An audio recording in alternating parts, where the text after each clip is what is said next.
تا دێت کاردانەوەی هێرشەکانی سەر ناوچەی سەوزی بەغدا زیاتر دەبن. لە نوێترین پێشاددا باڵێزی ئەمریکا لە عێراق ڕای دەگەێنێت ناوچەی سەوز و فڕۆکەخانەی بەغدا لەژێر کۆنتڕۆڵی حکوومەتی عێراق دانین و وەزیری دەرەوەی ئەمریکاش هەڕەشەی کوشتنی تەواوی ئەندامانی کەتایبی حیزبوڵڵا دەکات. ماتیۆ تولەر باڵێزی ئەمریکا لەبارەی دوایین پێشاتەکانی عێراق وەگەری بڕیاردانیان بۆ کشانەوەی باڵۆزخانەکەیان لەو وڵاتە ڕایگەیان پێویستە حکوومەتی عێراق کۆنتڕۆڵی ناوچەی سەوز بکات بەهۆی ئەوەی فڕۆکەخانەی بەغدا و ناوچەی سەوز لەلایەن چەند هێزێکەوە کۆنتڕۆڵ کراوەکە لەژێر کۆنتڕۆڵی حکوومەتدانین.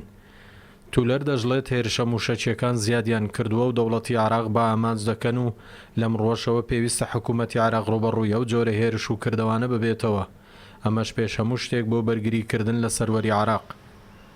لە هەڵوێستێکی تونتریشدا وەک ڕۆژنامەی نیویۆرک تایمز لە ئازاری بەرپرسێکی باڵای ئەمریکا بڵاوی کردوتەوە، مایک پۆمپێیۆ وەزیری دەرەوەی ئەمریکا لە پەیوەندیە تەلەفۆنیەکەیدا لەگەڵ مستەفا کازمی سەرۆکوەزیرانی عێراق ڕایگەیاندووە ئەمریکا تەواوی ئەندامانی کەتایب حیزبوڵڵا دەکوژێت و لە بەغداش دەکشێتەوە.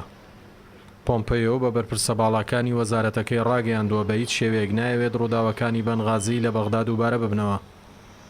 ڕۆژنامەی نیویۆرک تایمز لە بەشێکی دیکەی راپۆرتەکەیدا دەڵێت ئێران نایەوێت گرژیەکان لەگەڵ ئەمریکا زیاد بکات بۆ ئەوەی چانسەکانی دۆناڵد ترامپ لە هەڵبژاردنەکانی داهاتووی سەرۆکایەتیدا زیاد نەکات. دوێنێش بە بڕیاری مستەفا کازمی سەرۆکوەزیران ژمارەیەک فەرماندەی ئەمنی ناوچەی سەوز خراونەتە ژێر لێکۆڵینەوە و حامد زوهێری کراوەتە فەرماندەی یەکەی تایبەتی پاراستنی ناوچەی سەوز.